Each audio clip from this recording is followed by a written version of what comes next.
안녕하세요. 커피웍스 팩토리 이정호입니다. 자, 이제 오늘은 사실상 본편이라고 볼 수 있겠습니다.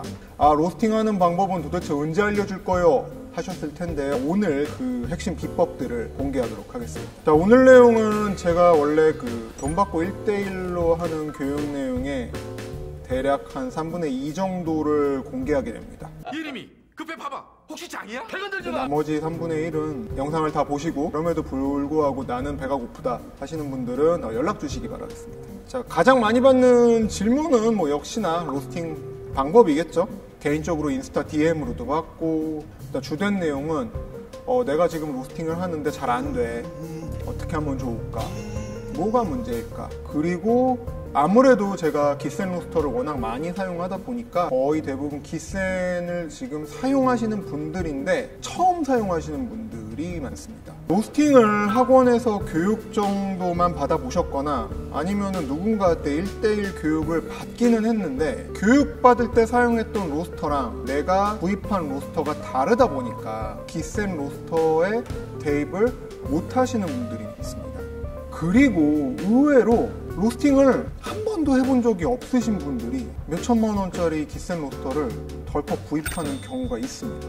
어쨌든 로스터를 제대로 사용하고 싶으시면 교육을 받는 방법밖에 없다 라고 하면 또 이분들이 그 비용 지불하는 거를 무척 아까워하세요. 그러다 보니까 많은 분들이 거의 대부분 로스팅을 독학으로 시작을 합니다. PD님, 독학을 하면 얻을 수 있는 정보의 근원은 요즘 어딜까요? 커피웍스 팩토리 아닌가요? 그렇습니다. 유튜브 커피웍스 팩토리 구독과 좋아요. 자, 어쨌든 유튜브에서 로스팅 방법으로 검색을 해보면은 와, 정말 어마어마하게 영상들이 많아요. 인강의 어떤 커리큘럼처럼 다양한 형태로 칠판에 이렇게 써가면서 강의하시는 분들도 있고, 대회에서 우승하신 분들이 또 나름의 어떤 비법 같은 거를 공개하는 그런 영상들도 있는데, 똑같은 내용인데 어떤 사람은 이렇게 얘기하고 어떤 사람은 또 저렇게 이야기를 하다 보니까 누구의 말이 맞는 건지 모르겠다. 아니면 그 사람들이 얘기한 내용을 이렇게 이해하는데 이게 맞는 건가? 그 유튜브나 강의에서 봤던 내용대로 내가 일단 로스팅을 해봤는데 내가 봤을 때는 비슷하게 한 거는 같아. 근데 이게 진짜 내가 제대로 볶은 게 맞나? 아니면은 영상에서 본 거랑 똑같이 로스팅을 했음에도 불구하고 맛을 보니까 영상에서 볶은 사람이 얘기하는 향과 맛이 나질 않아요. 뭐가 문제일까요? 이런 질문들을 보통 저한테 해주십니다. 본인들의 어떤 상황을 되게 상세하게 설명들을 해주시는데 투입 온도, 터닝 포인트, ROR, 지금 커피 로스팅하는 분들은 다 ROR을 얘기를 하고 있습니다. 그 다음에 ET, BT, BT는 빈 템프고요. ET는 우리가 흔히 얘기하는 에어 온도, 이그조스트 에어 템프입니다. 그 다음에 마이야르 반응 등 전문 용어가 정말 막 튀어나오고 얘기하는 걸 듣고 있으면은 이분들이 전부 다 화공과 출신 같아요. 와, 거의 논문이에요. 뜻은 맞아요. 교과서에 나와 있는 어떤 그런 내용들은 잘 암기를 하고 계시는 건데 실제로 근데 이 이론이 실전에 어떻게 적용되는지에 대한 경험은 전무합니다. 자, 로스팅이라는 거는 이론을 바탕으로 설계를 해서 인과관계를 통해서 결과물이 도출되는 게 아닙니다. 하지만 대부분 일종의 어떤 로스팅 공식 같은 걸 이론에 근거해서 대입을 하면은 이러이러한 결과값을 얻을 수 있다. 그게 정해져 있다라고 오해들을 하시는데요. 여러분들이 로스팅을 잘 하고 싶다라고 하면은 정말 이 선입견은 일단 내려놓으셔야 돼요. 공식이 없다는 얘기예요? 없다까지는 아닌데 내 상황에 맞게끔 그 공식을 전부 다 조절을 할 줄 알아야 됩니다. 커스터마이징이란 걸 할 줄 알아야 됩니다. 근데 이 커스터마이징이란 건 할 줄 모르고 그냥 알려진 그 공식 그대로 적용을 하려고 하니까 안 되는 거죠. 일단 재료인 생두를 한번 볼게요. 중남미 커피를 예를 들면은 어디 농장, 한 농장에서 나온 생두들도 여러 가지 품종들이 섞여 있습니다. 최소 2가지에서 많게는 4-5가지의 품종이 섞여 있죠.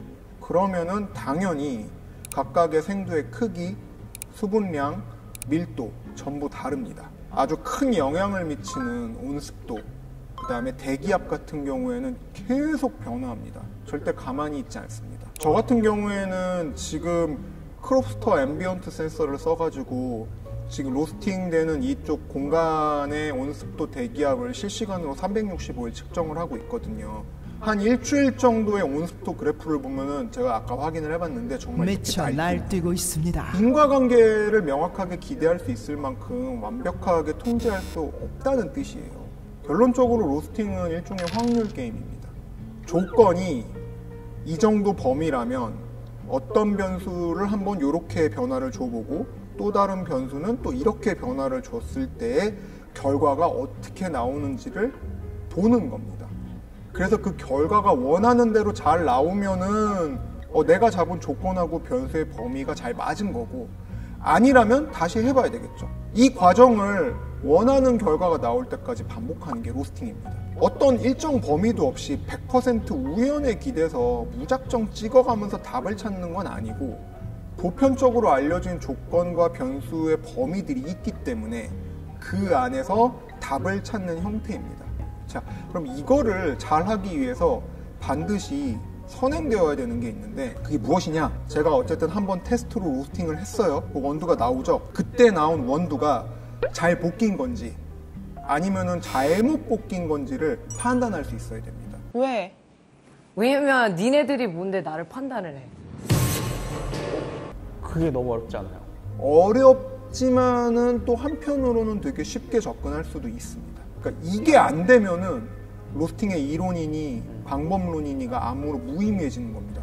미각 잃은 요리사 같은 건가요? 그렇죠. 맛을 정확하게 모르면서 요리를 만들려고 하는 거랑 똑같은 거거든요. 그렇기 때문에 제가 항상 로스팅을 새로 하고자 하시는 분들한테 신신당부하는 게, 이 원두가 정확하게 익었는지 익지 않았는지를 판단할 수 있어야 된다라고 말씀을 드리는 이유가 바로 거기에 있습니다. 그럼 기계는 없는 건가요? 커피업계에서 이제 이게 정확하게 익었는지 안 익었는지를 판단할 때 사용하는 색도값, 커피가 익은 색상을 보고 판단을 하는데, 예를 들면은 색상값으로는 정확하게 나왔어요. 근데 맛이 없는 경우가 많습니다. 색깔만으로는 분별할 수 없고 결국은 사람의 미각이 되게 중요한 기준점이 돼야 되는 겁니다. 그럼 그 방법을 어떻게 배워야 되나요? 커핑을 하면 되나요? 이제 큐그레이더라는 자격증도 취득을 합니다. 생도 감평사라고 보시면 됩니다. 이 생두의 품질이 어떤지를 판단하는 자격증인데, 오랜 시간 동안 다양하게 경험해서 감각을 익히는 게 필수입니다.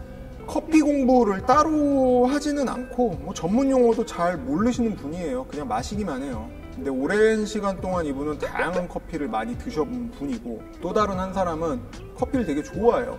그래서 공부도 많이 하고 거기서 한 발 더 나가서 자격증도 따고, 근데 커피를 실질적으로 접한 경험은 되게 짧은 사람이 있습니다.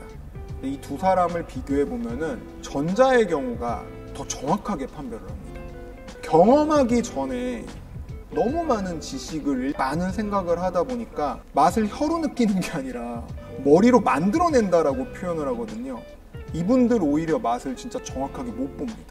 시간을 오래 들여서 경험을 많이 쌓아라, 이 얘기 아니냐, 너무 뻔한 얘기 아니냐. 우리에겐 늘 그렇듯 시간이 별로 없습니다. 빨리 능력을 얻어야 되겠죠? 자, 일단 커피 추출하는 걸 어쨌든 배우고 싶다, 내가 이거를 업으로 삼고 싶다 하시는 분들한테 일단 제가 먼저 권장하는 거, 어깨에 힘을 좀 빼세요. 내가 이걸 할 거야. 그러니까 전문적인 이론, 방법, 자격증, 고가의 장비 일단 지르고 보자. 제발 이런 것 좀 하지 마세요.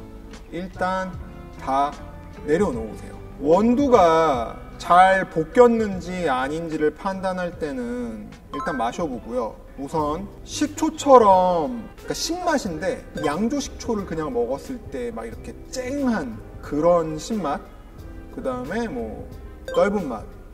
떫은 건 맛이 아니죠. 왜 혀가 말린다라고 하잖아요. 떫은 감 먹었을 때죠. 그 다음에 풀비린내 같은 커피는 전반적으로 일단 그냥 덜 익은 겁니다. 안 익은 커피예요. 가루약처럼 되게 쓴 맛, 아니면은 고무탄 맛, 아니면은 엄청 그 텁텁함, 떫은 맛하고는 다른 그 텁텁함, 이렇게 뭔가 먹고 났는데 입안에 불쾌하고 좀 끈적끈적한 게 남아있는 것 같은 걸, 그건 거의 대부분 커피가 과하게 익어서 탄 겁니다. 예전에 카페벤에 먹었을 때 항상 친구들끼리 크레파스 맛이라고. 방금 제가 얘기한 거는 정말 누구든 구분할 수 있어요. 여기서부터 출발을 하는 겁니다. 커피가 덜 익었다라고 하면은 덜 익은 건 뭐겠어요? 커피에 가해진 열이 부족한 거예요. 커피가 과하게 익어서 탔어요. 그건 뭐겠어요? 커피에 가해진 열이 많았던 거예요. 커피에 가해진 열이 만약에 부족했었다라고 하면은 뭘 확인해야 될까요? 원인이 뭐였을까요? 음식으로 한번 생각해 보세요. 음식으로. 화력이 약해서? 화력이 약한 거. 너무 빨리 꺼내서? 맞습니다. 커피도 똑같습니다. 화력이 부족했을 수도 있고 두 가지 다일 수도 있습니다. 여기에서의 공통된 원인은 결국 열입니다. 열을 적절하게 커피에 잘 공급해줘야지 제대로 익는 겁니다. 어떤 우리가 흔히 커피를 얘기할 때 막 무슨 복잡하고 화려한 향기, 맛 막 이런 거 표현하잖아요. 뭐 질감이 비단결 같고 뭐 꽃냄새가 나고 뭐 막 이런 얘기 하잖아요. 이런 거에 대한 이야기는 커피가 일단 1차적으로 제대로 익었다라는 전제 하에서 그게 바탕이 됐을 때 논의를 할 수가 있는 거거든요. 크게 예열 시간, 그 다음에 커피를 투입한 온도, 투입 온도, 그 다음에 전체적인 화력, 그리고 전체 로스팅 시간, 로스팅 하는데 한 배치를 하는데 시간이 얼마가 걸렸는가로 일단 1차적으로 판단을 할 수가 있습니다.